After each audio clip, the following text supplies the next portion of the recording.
We'll have our keynote speaker, Renee Lynn, who is an activist, author, and founder for Voice of India. Renee Lynn was born and raised in New Jersey. She's best known for raising awareness on political and social issues, traveling to many different countries. She's seen many different cultures, which is one of the best experiences of her life, India being the most life-changing. Renee Lynn exposes the media and propaganda against India and shows the truth and reality about India. In her book, India Strike, she investigated the mainstream media and told the world about the real India. Her passion for getting the truth out about India is perpetual. Renee Lynn has been an activist for over a decade now and has received many accolades. Her efforts are being appreciated by India and around the world. She's appeared in numerous news media for her work and her organization, Voice for India. So, without further ado, please help me in welcoming Renee Lynn to the stage with a big round of applause.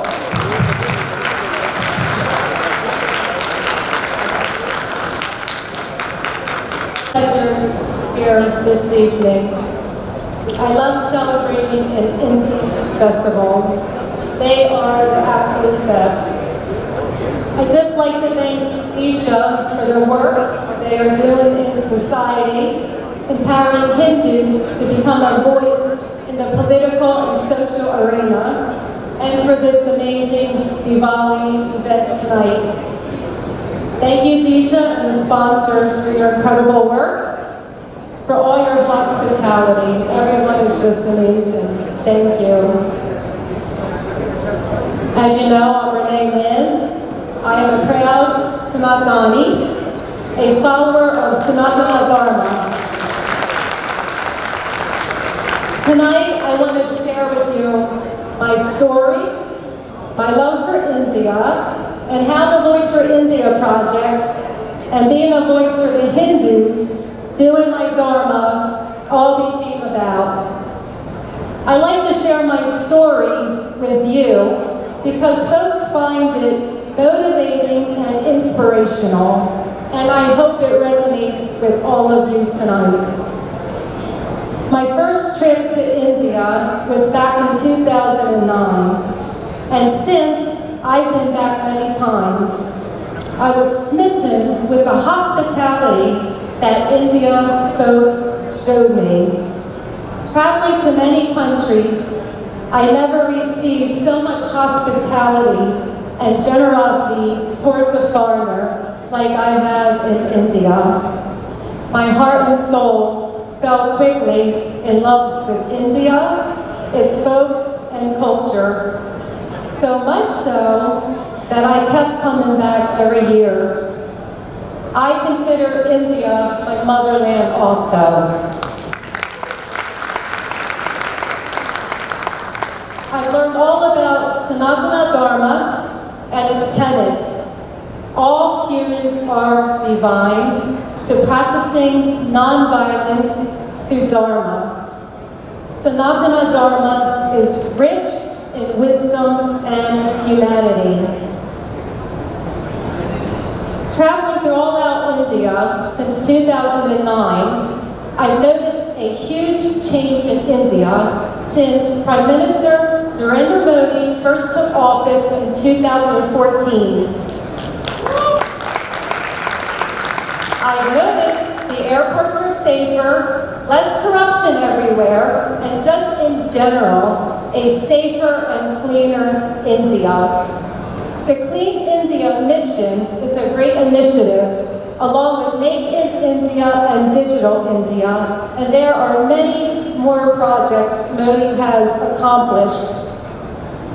Modi is transforming the Indian economy. In the last 10 years, India's GDP is climbing fast, and India is the world's fastest growing major economy. This is what happens when you vote for a leader that has a visionary plan. When I come to India, I feel so proud that he is the Prime Minister. I was so impressed, I wrote a book about Modi called Narendra Modi, Mission Impossible, the New 21st Century Iron Man. Thank you. If I could have voted, I would have voted for Modi, as I support the new India under Modi. During all my visits to India, I was learning and researching all about the horrific events that had happened or still happening in India and to Hindus. This is what started the fire in me for the Voice for India project, which I started several years ago. It includes a few missions like debunking false narratives against India, exposing the propaganda by the media, helping women and children in need, and caring for the welfare of cows. But the main mission that fueled my passion was being a voice for the Hindus. For example, on one of my visits to India, there was a Kashmiri protest in Delhi in 2018 before Narendra Modi scrapped Article 370A, which gave autonomy to Kashmir. This protest was about the January 1990 mass exodus of Kashmiri Hindus who were given three options: convert, leave, or die. Hundreds of thousands of Kashmiri Hindus emptied out of the Kashmiri Valley overnight, and many brutally murdered. Hindus were driven out in one of the most unprecedented exodus in India's history. It was at this protest, decades after the massacre, I felt the sadness in their hearts, and I saw the horror and terror in their eyes, and they were hugging me. They only wanted to have a home of their own and live a peaceful life. During this event, I was so heartbroken, I made a video that went viral. And it wasn't long after that Modi abolished Article 370A. Another great achievement by Narendra Modi. This really ignited me to become an activist for the Hindus. Now, just look at the recent Bangladesh genocide. Again, silence. Barely any coverage in India or Western media. I was shocked and outraged by the silence. Where's the media? Hindus are being slaughtered and humanity is being shut off for the Hindus. I was very saddened by this and took to social media for a video to reach far and wide. How can this be happening again and again to Hindu communities? And if you have time, please visit the website stophindugenocide.org. Even in Pakistan, the Hindus and Christians have been going through persecution since the 1947 partition. Hindus and Hindu temples are slowly disappearing. This is why it's so important to make our voices heard, uniting to be a voice for the Hindus that don't have a voice. This is why free speech is very important and critical. We must be allowed to voice our opinions regardless of political affiliation and make the media accountable for their actions. Media propaganda against India since Narendra Modi became the Prime Minister has been on steroids.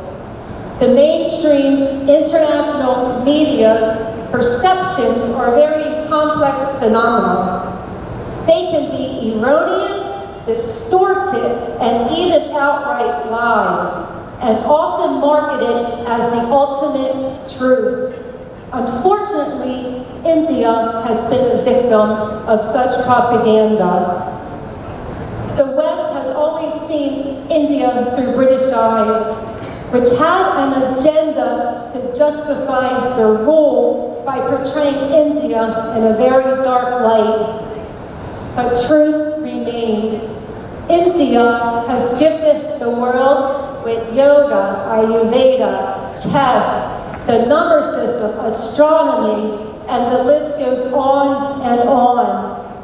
And the Indian community catapulted and advanced the U.S. by leaps and bounds and brought so much talent to the U.S. and around the world. Even today, the image of India is portrayed as a capital of rape, corruption, crime, and chaos, which is so far from the truth. Mainstream Western media loves to write sensational stories based on inadequate facts and seeks an anti-national spokesperson as genuine social activists. Once facts and truths are revealed, these same reporters never follow up or apologize for unprofessional distortions.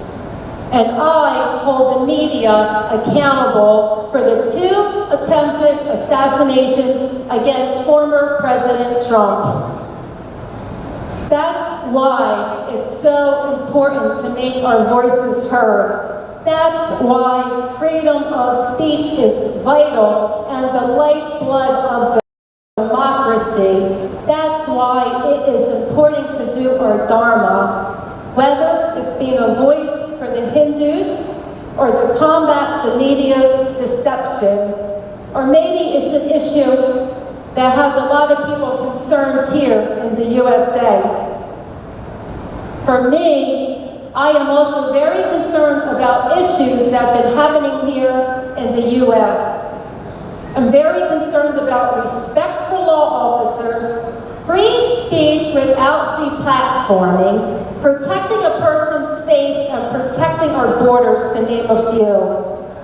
The U.S. has serious issues with crime and migrant crime now.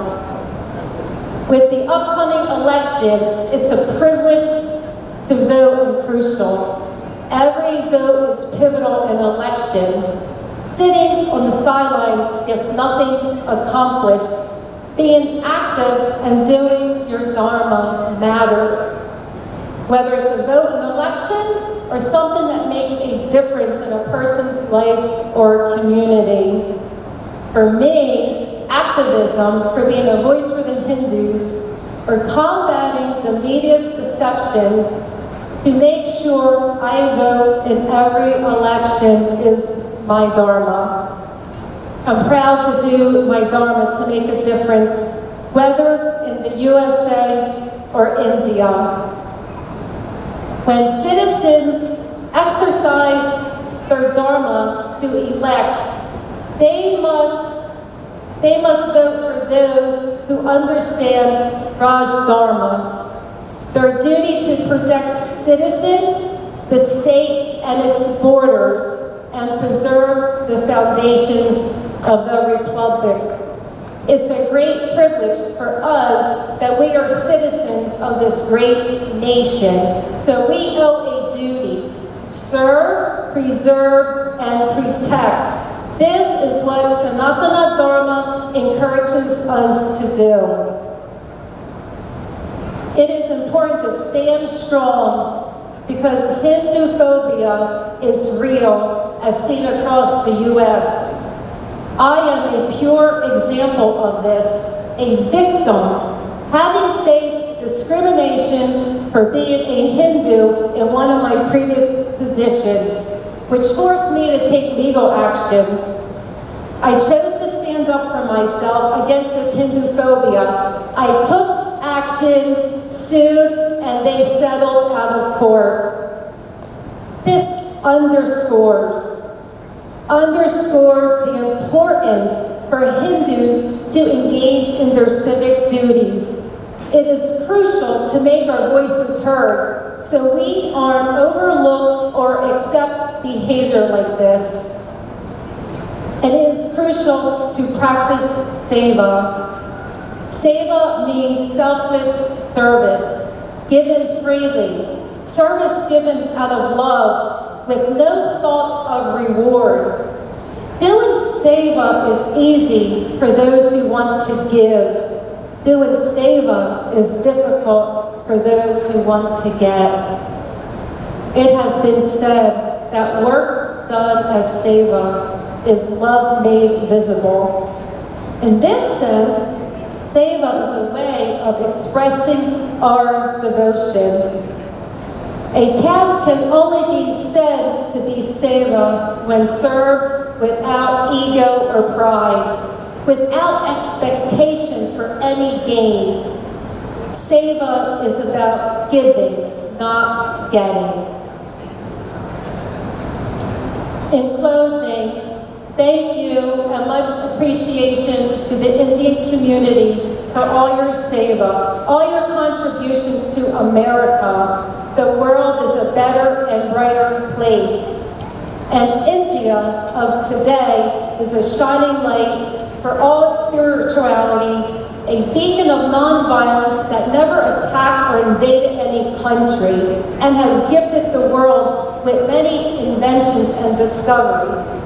And my favorite, Indian food and sweets.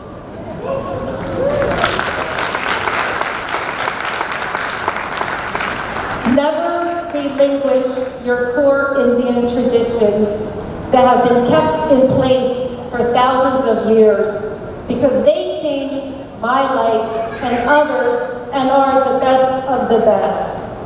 Thank you and happy Diwali.